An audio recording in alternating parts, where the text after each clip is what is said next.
오늘의 부동산 이슈입니다. 한국부동산원의 매입자 연령대별 주택 거래 현황을 보면 지난 2월 20대 이하와 30대의 전국 아파트 매입 비중은 31.96%로 30%를 넘어섰습니다. 1월은 29.85%였습니다. 31%라는 수치는 2021년 1월 33.0% 이후 2년 1개월 만에 최대 수치입니다. 물론 아직 거래량이 그때 수준으로 회복한 것은 아니지만 전체 거래량 중 2030의 매수 비중이 늘었다는 점이 중요 포인트입니다. 어떻게 된 일인지 바로 보러 가시겠습니다. 2030 매수를 중요하게 봐야 하는 이유는 지난번 상승장 때 20, 30, 40, 50 등 전 연령대에서 거래량이 증가했지만 특히 2030 세대가 소위 패닉바잉으로 영끌을 했습니다. 그 결과 2020년 12월에는 2030의 전국 아파트 매입 비중은 34%에 달했습니다. 이때는 계약갱신 청구권, 전월세 상한제 등 임대차입법 시행 이후 전셋값이 급등한 시절이었습니다. 이렇게 치솟은 2030의 매수행렬은 2020년 12월에 피크를 찍은 뒤에 정부 대출 규제와 지난해 금리 인상 이후 떨어져서 27에서 28%대로 내려앉았습니다. 그런데 갑자기 2030 매수가 늘어난 이유는 대출 조건을 완화한 게 아무래도 큰 영향으로 보입니다.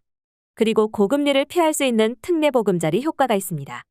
정부는 지난해 말 15억 원 초과 고가주택에 대한 주택담보대출을 허용했습니다. 올해 1월 말부터 소득과 상관없이 9억 원 이하 주택에 대해 최대 5억 원까지 연 4%대의 고정금리로 빌려주는 특례 보금자리론을 운영했고 1년간 한시 운영되는데 소득 요건을 없애니까 2030이 많이들 신청한 것입니다.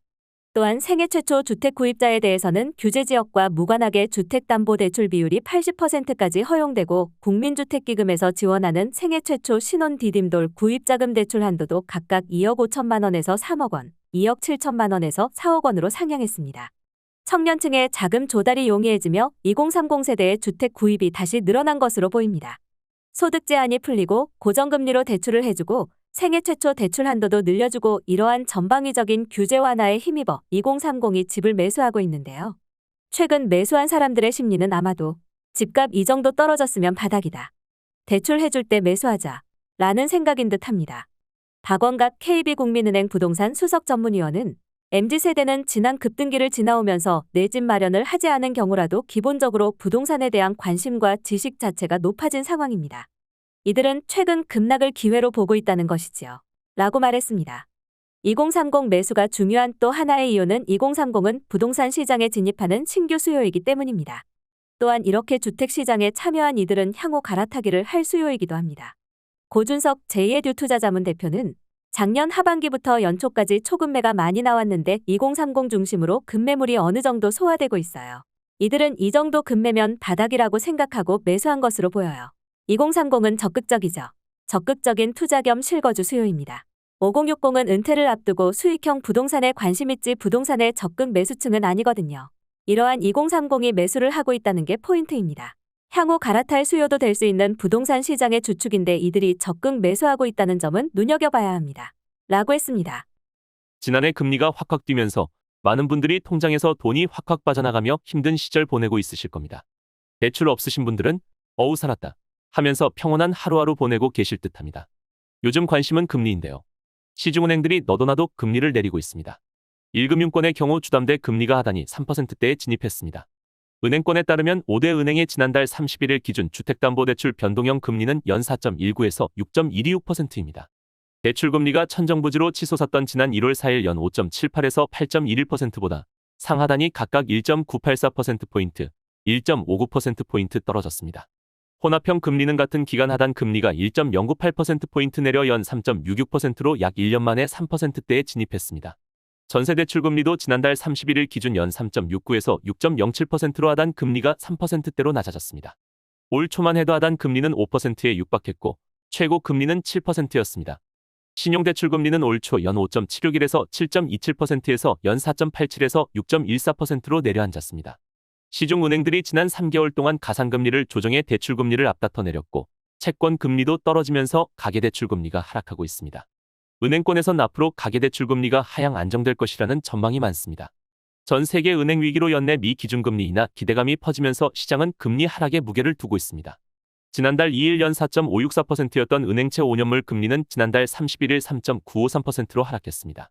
같은 기간 은행채 6개월물 금리도 연 3.828%에서 3.546%로 하락했습니다. 은행채 금리가 떨어지면 이를 기준으로 삼는 혼합형 주담대금리와 신용대출금리가 내려갑니다. 김영익 서강대 경제대학원 교수는 KBS 1 라디오 최경영의 최강시사에 나와 앞으로의 금리 전망에 대해 인터뷰를 진행했습니다. 김영익 교수의 인터뷰 내용은 이렇습니다. 금리는 떨어지고 있습니다. 가계대출 은행 가중 평균 금리가 5.6%인데 5.2%까지 떨어졌고 앞으로 경제 성장률이 낮아지고 우리 경제 전체적으로 저축이 투자보다 많아서 돈이 남아도는 경제인데 금리는 더 떨어질 수밖에 없습니다. 최근 일부 은행이 3% 후반까지 내린 게 금리는 낮아질 가능성이 높습니다. 단 부동산 심리는 개선되고 있습니다. 한국은행 소비자심리지수에서 향후 주택가격 전망을 보면 향후 1년 뒤 집값에 대해 가게에 물어보니 심리지수가 작년 12월에 60일인데 3월에 보니까 80으로 올라갔습니다. 물론 심리는 개선됐지만 그래도 조심해야 할 게 100 미만이니까 아직도 떨어진다고 보는 사람이 많다는 뜻입니다. 금리는 떨어지지만 경기가 더 중요하기 때문에 바닥이라고 논하기는 이른 시점입니다. 주택 심리 보니까 한국은행 심리가 한 15개월 선행하는데 작년 12월에 저점이면 내년 2에서 3월에 저점이 나올 수 있다고 봅니다. 우리 경제는 작년 4분기부터 마이너스 성장이고 올해는 정부 예상보다 성장이 더 낮을 것 같고 미국 경제도 2분기, 3분기 마이너스 성장할 것 같고 우리도 4분기 가면 미국도 우리도 인하할 가능성이 높다는 겁니다. 여기까지 김영익 서강대 경제대학원 교수님의 인터뷰 내용이었습니다. 김 교수님의 전망 요약은 금리는 떨어지고 투자 심리는 나아질 것이다. 그렇다고 부동산이 오른다고 볼 수는 없다. 그만큼 경제가 안 좋다는 뜻이다. 바닥은 내년 봄쯤으로 본다. 이렇습니다. 오늘의 부동산 이슈 네티즌들의 반응을 살펴보며 마치겠습니다. 여러분들의 의견도 댓글로 남겨주세요. 이렇게 미래 수요까지 영끌에서 끌고 갔으면 앞으로 역대급 긴 하락장 예상해본다. 2030년부터 당장 저출산에 따른 부동산 가격 영향 있을 텐데 기대되는군. 그리 당해놓고 또 사냐. 건설들이 충동질환에 지금 집 사면 개털됩니다. 집값 하락 지금부터 시작이다. 또 시작이네. 이것들 또 속아 넘어가는 불쌍한 인간들 나오겠네. 2030한테 전부 떠넘겨서 빚더미에 앉히는 부동산 정책. 내가 할 말이 없다. 너희들이 받쳐줘야 투기꾼들이 돈을 벌지. 절대 속지 마라. 아직 바닥 멀었다. 또 털리는구나. 좀만 기다렸다 사지. 아직은 현금 보유가 더 나을 수 있는데 금리 좀 떨어지고 나서 봐서도. 아이고 휴먼들아 이번 연말 재작년 갭투자 매물 나오고 나서 사도 안 늦었을 건데 집값 공포가 얼마나 컸으면 쫓기는 거 같이 사. 작년에 영끌로 피눈물 흘리던 애들 여러 봤을 텐데 또 똑같은 실수를 하고 있는 게 아닌가 싶네. 여기까지 네티즌들의 반응이었습니다. 시청해주셔서 감사합니다. 여러분들의 의견도 댓글로 남겨주세요. 구독과 좋아요는 영상 제작에 큰 힘이 됩니다.